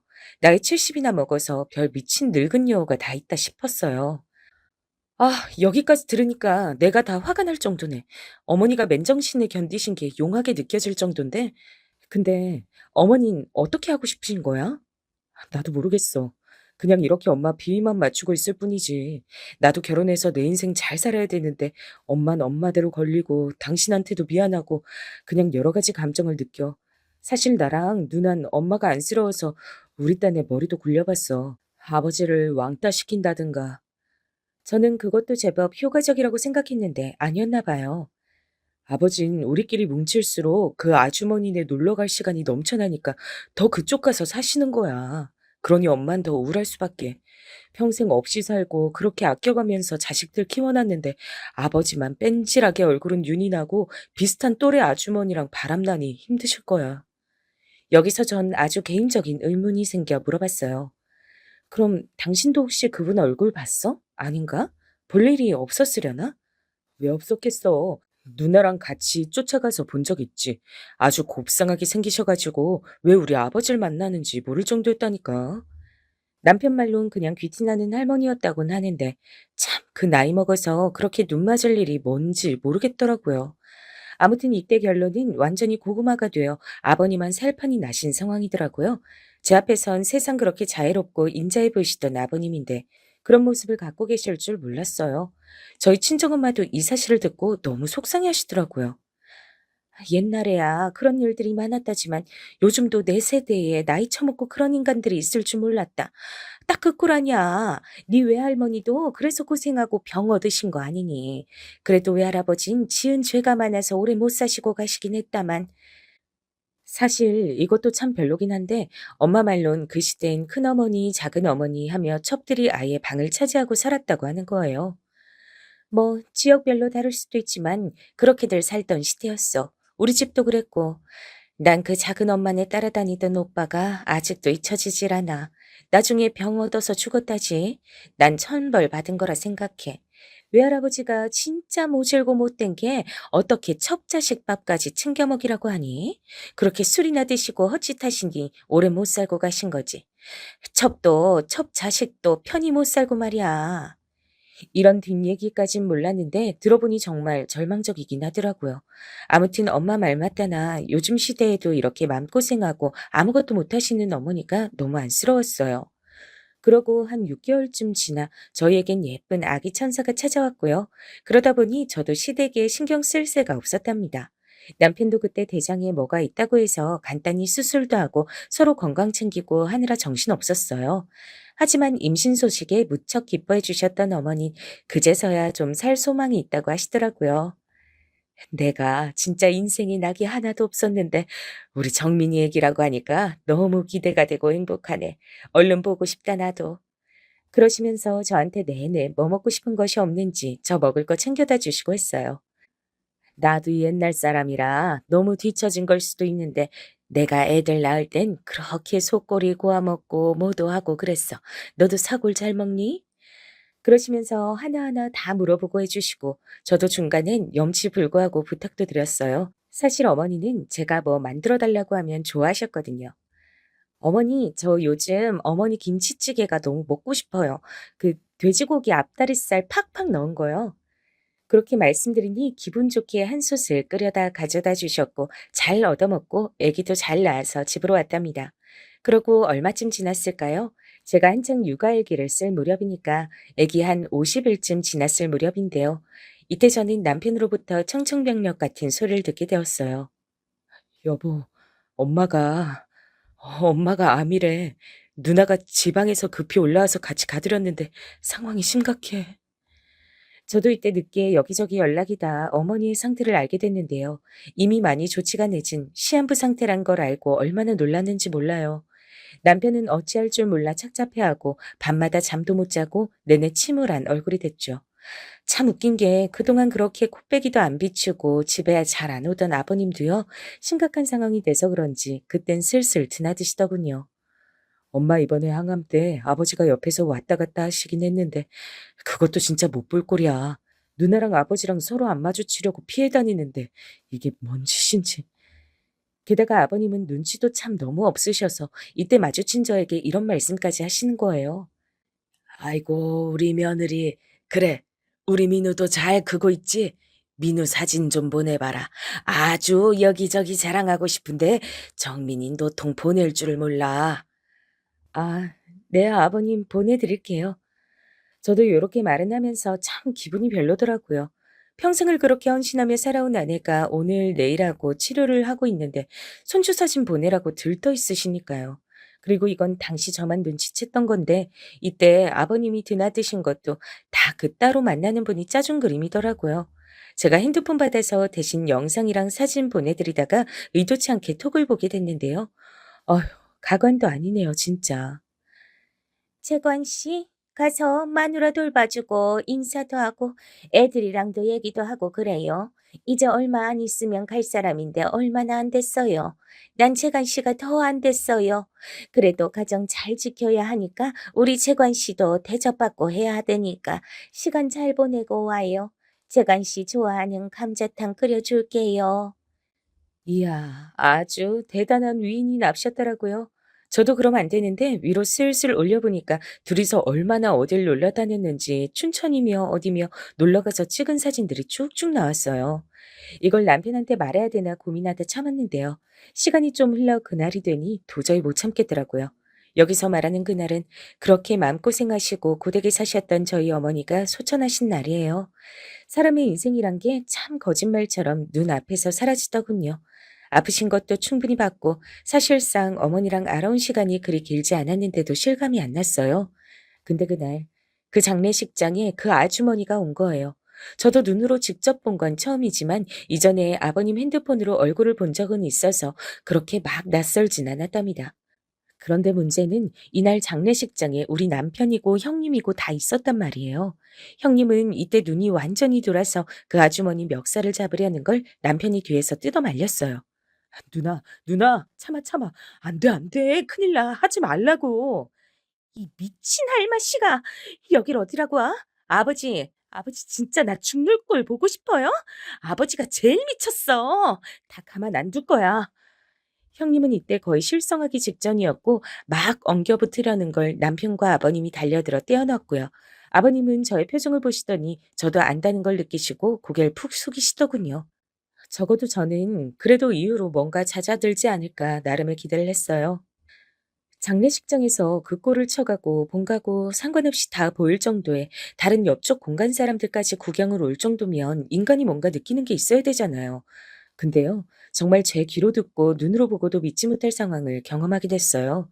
저희 아버님은 어머니가 그렇게 가신 뒤에 집을 이래저래 정리하시더니 이후에 곧장 이사를 하셨답니다. 그나마 대화를 하는 게 저밖에 없어서인지 전화하셔서 말씀하셨어요. 혼자 있으려니까 너무 적적해서. 그리고 나이 들면 자식들 근처 가서 살아야 된다니까. 근방에 있는 아파트로 이사 가게 됐단다. 우리 며느리가 가운데서 여러모로 욕보고 고생 많다. 정민이한텐 대신 좀 전해줘라. 사실 전 아버님께 꼬박 연락받는 거 너무 불편한데 아버님은 아들마저 대면대면하니 자꾸 저한테 연락을 하시는 거예요. 그러면 똑바로라도 사시든가. 새로 기껏 만들었던 그 보금자리를 왜 그러고 사시는 걸까요? 이 말은 이 집의 그 엄청난 아주머니, 아주 얼굴 타이트하게 당겨서 젊게 보이려고 애를 쓴 어디로 봐도 70대로 보이는 상간녀 할마씨가 들어왔던 거예요. 이것도 아버님 입으로 직접 말씀을 하셨는데 듣고 너무 기가 막히더라고요. 아버님, 저기 그분이 같이 들어오신 거예요?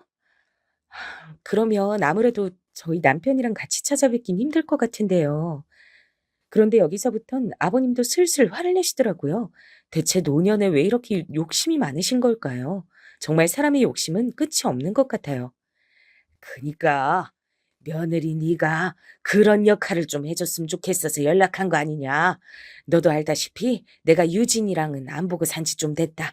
그 와중에 남은 거라곤 아들 정민이뿐인데 아들 녀석네라도 내가 자주 왕래가 있어야지. 전 솔직히 아버님이 우리 아빠였다면 정말 못할 말 할 말 다 했을 거예요. 이 순간에 왜 형님이 본인 아버지랑 연 끊고 사는지 100번 이해가 되겠더라고요. 생각해보면 이때 저도 그냥 다 끊어냈어야 됐는데 미적거리다가 받아들였더니 큰 파장을 일으키게 됐네요. 아버님은 번번이 손주랑 시간을 보내고 싶다면서 호출을 하시는 거예요. 그리고 그 집에는 두 번 말하면 입 아플 정도로 그 상간녀 할마씨가 있었죠. 아버님은 영춘 씨라고 부르셨으니까 저도 영춘 아줌마라고 명명할게요. 이놈의 영춘 아줌마가 말이에요. 안과 밖으로 어떻게 아버님을 구워 삶았는진 모르겠지만 저한텐 처음 보자마자 대뜸 말을 놔버리는 거예요. 저기 이름이 뭐라 그랬더라? 나도 편하게 이제 이름 부르고 싶어서. 나는 시어머니랑 며느리랑 따분하게 지내는 거 싫어. 나한테 시엄마라고 해도 돼. 내 친구들도 며느리한테 다들 엄마니 딸이니 하면서 지내더라고. 그, 아니에요. 그렇게 호칭하긴 조금 어렵네요. 저도 그냥 민호 엄마라고 부르시면 돼요. 전 제가 알아서 할게요.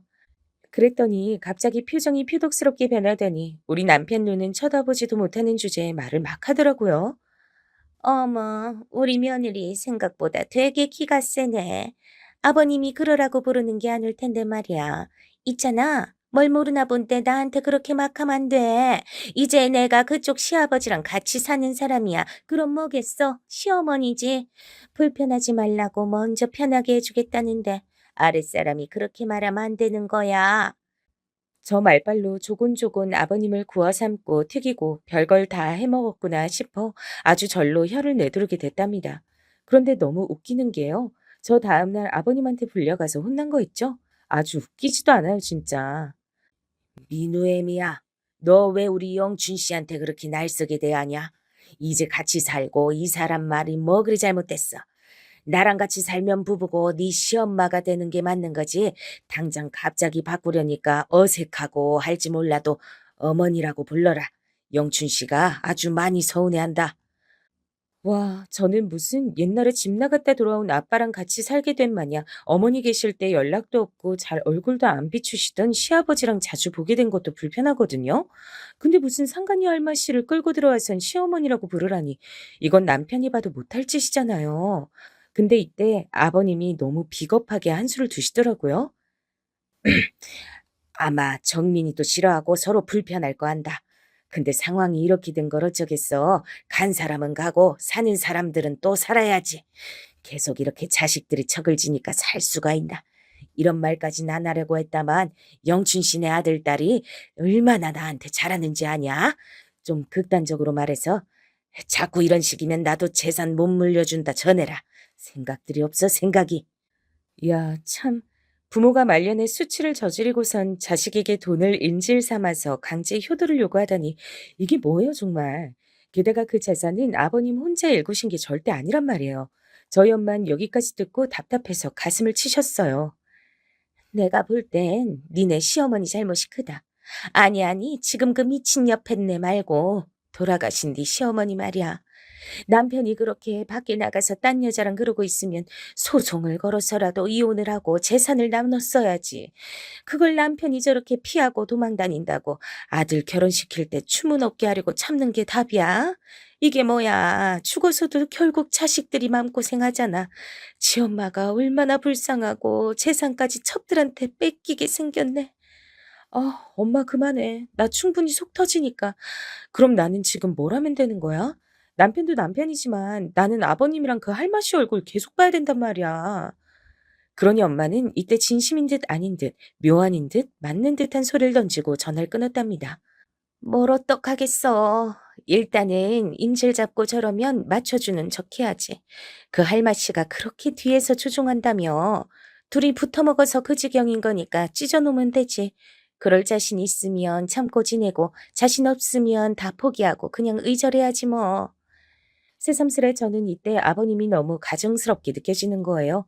장례식 때도 그렇게 감정에 취해서 오시고 정말 슬프기는 하셨을지 모르겠더라고요. 일단은 남편에게 진정하라고 달래봤어요. 다 짜증나는 건 아닌데 지금은 일단 좀 상황을 보자. 이렇게 당신이 아버님이랑 의절하면 아버님은 진짜 뭐 간이라도 빼서 다 그 영춘이 할매한테 줘버린 참이야. 아버님 간은 아깝지도 않겠지 이제. 근데 어머니랑 사실상 같이 일군 거나 다름없는 재산은?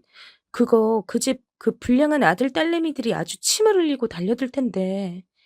남편은 여기서 머리를 마구 쥐어뜯으며 괴로워했고 우린 그렇게 밤새 잠을 이루지 못했어요. 게다가 제가 더 결단을 내리게 된 건 그러고 아버님이 또 호출하셔서 갔더니 그 집에 영춘 아줌마 딸이 들어와서 앉아있더라고요. 누구요? 아, 따님이시라고요? 어머, 되게 젊으시네요. 한눈에 봐도 완전 막둥이일 것 같던데 70대 엄마에게 20대 후반의 딸이라니 나이 차이 엄청 나 보이더라고요. 또 아들은 훌쩍 나이가 많아서 40대 초반이고 뭔가 사연이 있어 보이긴 했는데 전 이제 더 알기도 싫었어요. 영춘 아줌마는 저에게도 단단히 날이 서가지고는 아주 저 보란 듯이 딸한테 이러고 앉았는데 뒤에서 들이받고 싶더라고요. 예, 수진아, 여기 아빠한테 방으로 달라 그럴까? 여기 남는 방이거든. 일부러 내가 이쪽으로 이사 오자 그런 거야. 너 회사도 그렇고 가까우니까 좋지? 여기 제가 불쑥 끼어들어 반대하니 또 웃으면서 능청스럽게 넘기는 거 있죠? 어머, 무서워라. 여기 우리가 사는 집인데 왜 자꾸 며느님이 이렇게 반대를 할까? 나한테 그러지 말고 시아빠랑 얘기해보고 말해. 우리 수진이 놀랬잖아. 이러니 저는 정말 이게 아니겠다 싶어 손톱을 물어뜯고 한참 고민하면서 지하철을 타고 왔어요. 진짜 이렇게 집에 다 들어앉을 기세더라고요. 그러니 제 나름대로 머리를 엄청 굴려서 개똥도 약으로 쓴단 마음으로 머리를 써봤죠. 제 스스로 절대 하지 않을 일을 이때 했는데 우리 아들과 함께 아버님을 따로 만나러 갔던 거예요. 민호애미 네가 웬일이냐. 이렇게 따로 데이트를 하자고 신청을 하고. 나야 민우도 보고 우리 며느리랑도 시간 보내니 너무 좋다. 제 속도 모르고 이런 말씀을 하시니 욱했지만 일단 작정대로 해야 되니 꾹 참았어요. 초반이니 너무 기대는 안 하면서 슬슬 연막전을 펼쳐봤답니다. 아, 네, 저희도 요즘 적적하고 민우도 할아버지 보고 싶다고 해서 온 거예요. 아버님, 근데 아버님 그거 아세요? 저 어제 가보니까 아니 그 어머님 따님 있잖아요. 수진 씨라든가 그 눈 크고 목에 문신 있는 네네 그분이요. 와 계시더라고요. 그러자 아버님은 별 대수롭지 않게 딸이 왔냐고 하시는데 제가 먼저 선수 쳐서 말해버렸어요. 보니까 어머니가 집에 방을 하나 내주시려고 하던데요. 살짝 걱정돼서요. 실은 정민 씨가 이제 슬슬 아버님한테 마음도 풀고 형님도 데려오려고 하거든요. 근데 그 어머니 따님이 그렇게 방을 갖고 계시면 오기 힘들지 않을까요? 저는 이때 순간적으로 머리를 짜내어 거짓말을 했어요. 남편은커녕 저희 형님은 죽을 때까지 아버님을 안 본다고 했으니 있을 리가 없는 일이었거든요. 근데 아버님은 자식들한테 외면당하기 나름 상처였는지 이때 좀 꿈틀하시긴 했어요. 정민이가 유진이까지 데리고 온다고 하더냐? 아직 형님이랑 얘기된 건 아니지만 그러려고 생각은 하는 것 같더라고요. 아무튼 어머니 따님 아주 예쁘고 똘똘해 보이던데요. 근데 한 집에서 사시는 건 좀 그렇지 않으세요? 죄송한 얘기지만 저도 어머니랑 이제 막 적응하고 있는데 따님이랑은 시간이 많이 걸릴 것 같아서요. 민우도 자기 고모가 따로 있는데 새로운 고모가 있는 거 보고 놀랄 수도 있고. 아무튼 저는 이게 말이 되는지 안 되는지도 따지지 않고 정말 별수를 다해서 둘러댔어요. 어떻게든 그 영춘 아줌마 뜻대로 돌아가지 않게 하고 싶었거든요. 그러면서 슬쩍 옛날 명언에 기대어 이 말 한마디를 쓱 던지고 빠졌답니다. 왜 첩이 첩고를 못 본다는 얘기 있잖아요. 그걸 인용해서 이렇게 말씀을 드렸는데 생각보다 아버님 꽤 동요하시던데요. 근데요, 아버님 좀 외람된 말씀이지만 그 수진 씨나 광철 씨 두 분 다 어머니가 어떻게 얻으신 자녀들이세요? 각자 나이 차이가 꽤나 보여서. 음, 저도 약간 걱정되는 게 있어서 말이에요, 아버님. 그러자 아버님은 본인도 그게 그렇게 막 시원스러운 배경은 아니셨는지 왜 그러냐고 곧장 물으시더라고요. 그게 걱정스럽잖아요. 본래 부모님이 재혼하시면 자식들은 걱정이 많을 수밖에 없으니까요. 아버님이 새로 누굴 만나시는 걸 반대하는 게 절대 아니라요. 상대가 괜찮은 사람이어야 되니까 그런 것들을 신경 쓰는 거죠. 사실 아버님이랑 영춘 아줌마랑 제대로 시골리고 그런 것도 아니고 혼인신고도 했는지도 모르겠지만 일단은 쭉쭉 얘기를 했어요. 그게 좀 그렇잖아요. 자식을 어떻게 얻으신 건지 시원하게 알려준 게 없어 보이고, 그러고 벌써부터 그렇게 딸을 데려와서 집을 내주실 생각을 하는 게, 제 친구네도 보니까 아빠가 황혼 재혼하셨는데 말년에 재산까지 다 뺏기셨어요. 죄송해요. 아버님 이런 얘기. 그러면서 눈치를 쓱 살폈는데 참 뭐랄까. 나이가 젊건 많건 간에 남녀 간의 연애는 얼마나 덧없는지 느꼈네요. 그렇게 와이프 고생시키고 암까지 걸려 먼저 보내게 할 정도의 천년의 사랑 직거를 했으면 이 정도 말에는 뚝심 있게 흔들리지 않아야 되잖아요. 근데 아버님은 벌써 눈동자가 슬슬 흔들리시더라고요. 그, 뭐, 그래. 그런 경우도 있겠지. 아버님, 평생 열심히 사셨고 재산 힘들게 일구셨는데, 생각해보면 이렇게 저희 형님의 남편까지 다 등지고 살게 되셨는데도 어머니께선 아버님 생각을 많이 안 해주시는 것 같아서요. 그럼 저렇게 수진 씨 데리고 들어오려고도 안 했을 거고. 암튼, 슬슬 자기 자식들 들어앉히고 이런저런 구실 붙여서 재산 빼앗고 내빼는 경우가 보통 많은 게 아니에요. 저도 한참 고민했어요. 그러니 아버님은 역시나 표정이 좋지 않으셨고 전 마지막으로 쐐기를 박았어요. 아버님 심란하시게 이런 말씀 드려서 죄송해요. 이건 비밀로 해주셨으면 좋겠어요. 어머니가 들으셔서 좋아하실 얘기가 아니고 또 그런 분이 아닌데 괜히 불편하실 수도 있으니까. 아무튼 그럼 또 들릴게요, 아버님. 그러고 나와서는 나름의 수확은 있다고 생각을 했답니다.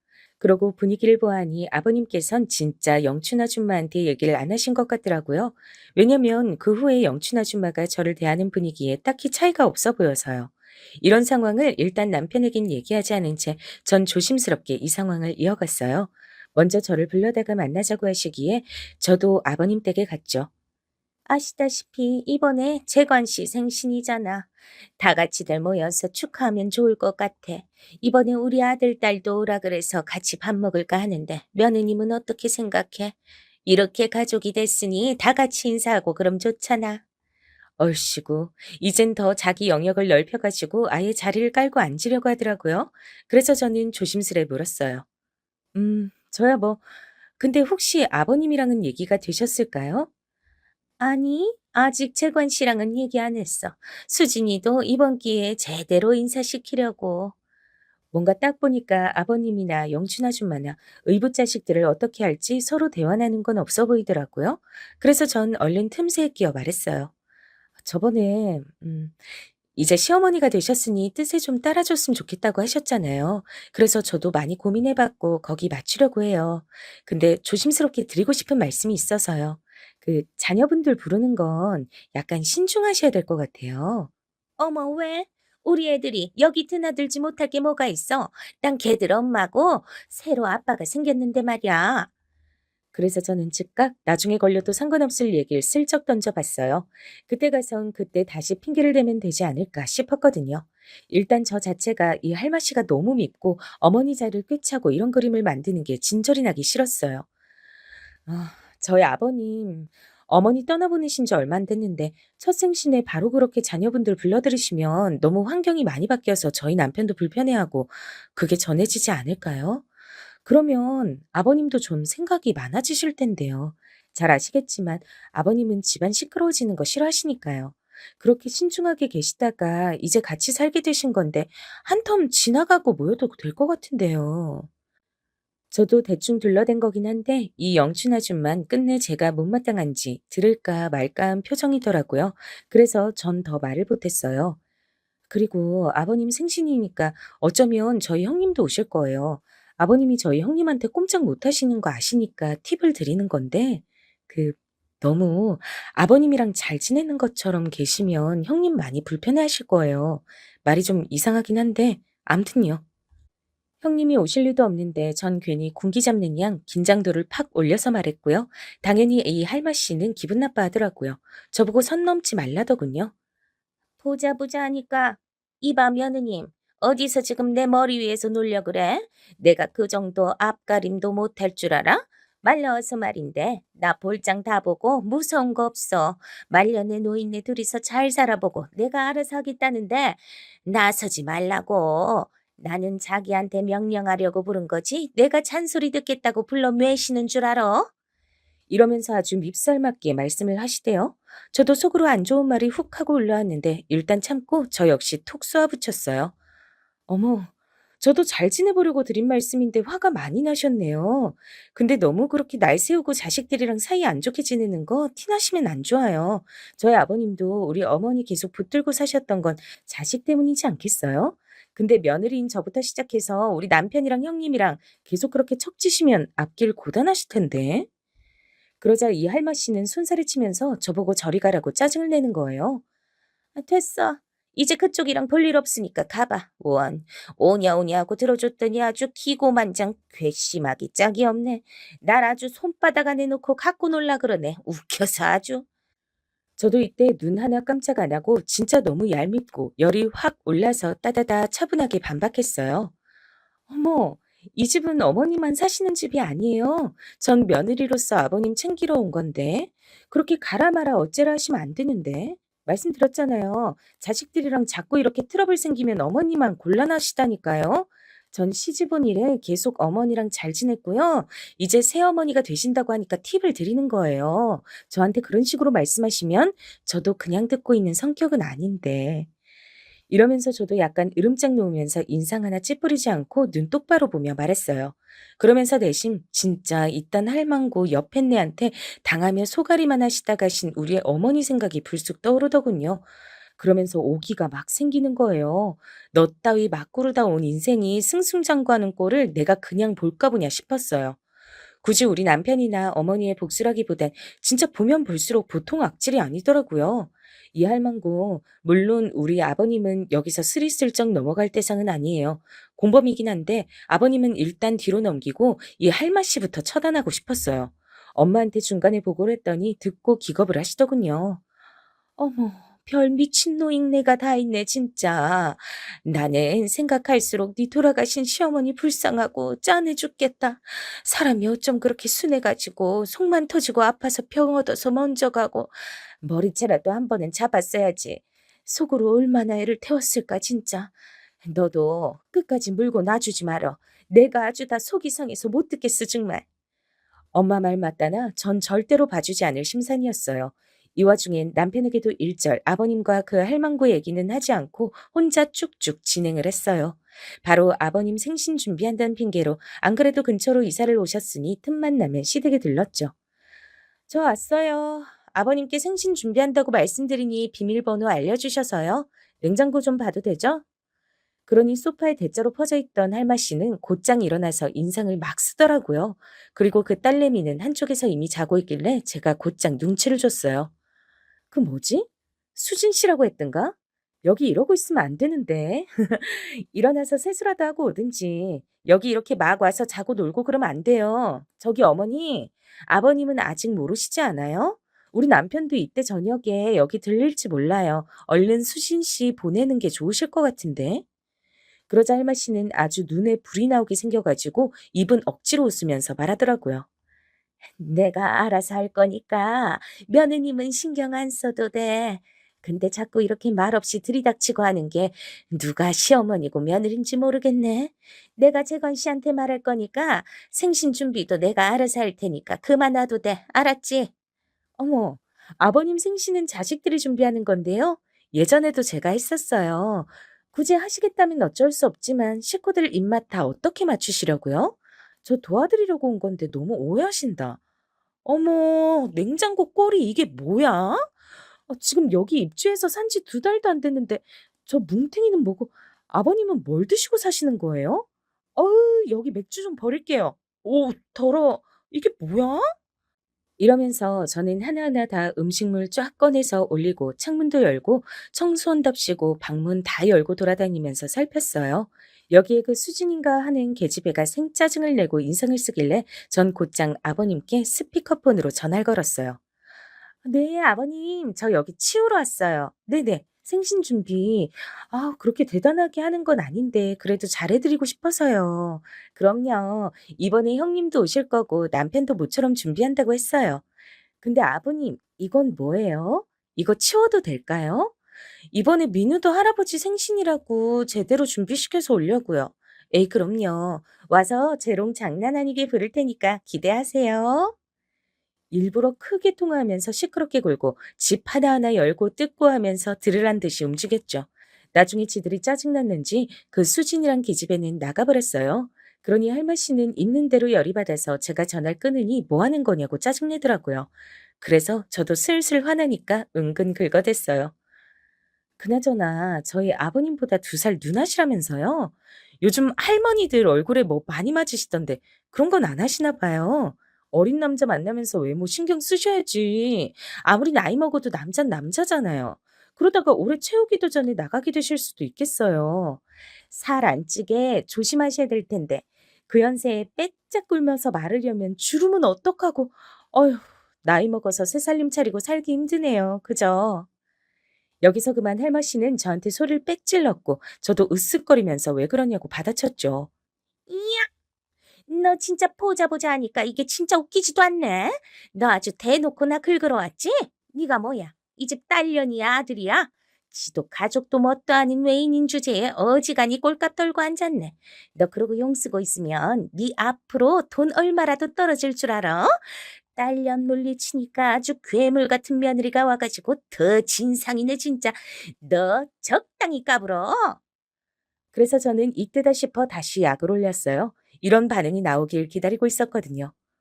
와, 저한테 이렇게 무섭게 말씀하시는 거 아버님한테 다 말해드리고 싶다. 아버님한텐 절대 안 보여주고 참고 사느라 얼마나 힘들어요. 그쵸? 멀쩡한 조강지처 놔두고 붙잡은 천년의 사랑이 이렇게 입이 험하고 다 낚아 채려고 하는지 절대 상상도 못 하실 텐데요. 아싸, 아버님한테 일러야지. 이러니 아주 개거품을 물고 저한테 달려들려고 하길래 전 얼른 막아들고 한마디 더 했어요. 죄송한데 이거 녹음하고 촬영했어요. 자꾸 저한테 은근히 말 못 듣게 하시고 아버님 앞에선 아닌 척 하시는 것 같길래 저도 살아남으려고 이렇게 했답니다. 요거 그대로 아버님한테 보낼 거예요. 어쩌실래요? 뭐? 야, 너 장난하지 마. 니깎기 뭐라고?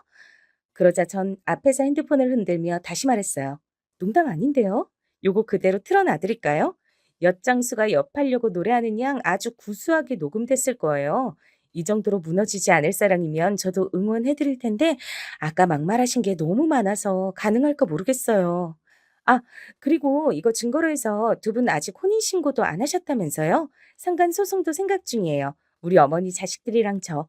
너무 우습게 보지 마세요, 할머니. 이러니 할마 씨는 반쯤 정신이 나간 표정이더라고요. 그래도 혹시나 이 자리 계속 붙어서 약 올리다간 사단이 날까 싶어 전 얼른 락앤락통만 쇼핑백에 재빠르게 담아서 나왔어요. 안녕히 계세요. 이러고도 남아 계시면 겁도 없으신 걸로 알고 빠르게 소송할 거예요. 제발 알아서 제 발로 나가주시면 못 본 척 해드릴게요. 그러고 저는 엘리베이터에 재빨리 뛰어 타고 나서야 크게 한숨을 내쉬면서 비로소 긴장을 풀었네요. 정말 뭐라 말이 안 나오더라고요. 생각할수록 인간이 너무 못돼 처먹고 마음대로 하려는 게 보여서 분이 안 풀리는 거예요. 저 원래 이렇게 치밀하고 끈질기게 사람 괴롭히는 타입 아닌데 맨날 주방에 우두커니 서서 잘 웃지도 않고 주눅 들어 계시던 어머니 모습도 괜시리 생각나고 하여간 여러 부분에서 오지랖 넓게 썽을 낸 것 같아요. 이렇게 잠깐 저도 사람이기에 얼마간 가책을 느끼긴 했지만 사실 그렇게 할 게 아니라 제가 아주 정당한 제처를 했다는 것을 얼마 안 가 알게 됐답니다. 이게 과연 저만의 공덕일진 모르겠지만요. 제가 마지막에 질러댄 소리에 큰 불안감을 느낀 할마 씨는 우리 아버님께 전화를 했나 봐요. 하지만 뭐랄까 어찌 보면 이미 양쪽에서 다 기름은 부어져 있던 상태에 불만 붙이면 시작이 될 판이었더라고요. 왜냐면 한 일주일쯤 지나 아버님이 먼저 연락 오셔서 이렇게 말씀하시는 거예요. 그 생신이고 뭐고 올해는 그만하자꾸나. 그럴 기분이 안 돼서 말이야. 이게 뭔가 했더니 결국엔 둘끼리 틀어져서 그 알마씨가 집을 나갔단 거예요. 근데 또 꼴에 완전히 나간 것도 아니고 떨어져서 생각을 하기로 했다나요. 전 여기 완전히 줄을 끊어버리고 싶어서 다시 심호흡하고 말씀드렸어요. 아버님, 솔직히 그분 이제서 말씀드리는 거지만 되게 야심을 갖고 계시는 분이더라고요. 남편도 엄청 고민이 많아요. 그분이랑은 이렇게 정리하시는 게 맞을 것 같아요. 나이 들어 만난 인연이 과연 자식들보다 더 마지막을 지켜줄까요? 게다가 그분은 본인 자식들을 하나 둘 데려와서 사실 생각을 하시던데. 결국 이렇게 되어 아버님은 모양이 어떻던 간에 그 질기고 독하고 제 기준 아주 추접하게 느껴졌던 인연을 끊어내셨어요. 그리고 한동안 조용히 사시다가 얼마 뒤 연락이 또 오시긴 했는데요. 남편은 이렇게 말하더군요. 나는 그냥 이렇게 살다 죽을래. 엄마가 마음에 남아서 앞으로도 아버지 못 볼 것 같아. 나중에 마음이 변할지도 모르겠지만 글쎄. 아무튼 안 만나고 싶고 그런 내용 나한테 안 전해줘도 돼. 이렇게 되어 아버님은 마지막 남은 희망이었던 아들에게마저 외면을 당하셨죠. 이러니 저러니 상간녀에게도 버림받고 상간녀도 쫓기듯 도망 나갔고 그렇게 죽고 못 살던 그들에게 낙원은 없었네요. 여러모로 씁쓸하지만 어쩌겠나요? 전 그 할맛이 약 올리고 쫓아낼 때도 도끼가 찰긴 했지만 아버님이라고 마음 편하시길 바라진 않았어요. 엄연히 이 상황에 아버님은 피해자가 아니잖아요. 외롭게 가신 어머니를 생각하면 남편의 말을 빌려보자면 아버님도 외롭게 마무리하시는 게 맞지 않을까 생각됩니다. 조강지처를 버리고 자식들 속을 그렇게 찢어내셨으니까요. 앞으로도 저희는 이렇게 살아가게 될 것 같아요. 다소 무거운 얘기였지만 여기까지 들어주셔서 감사합니다. 모두 건강하세요.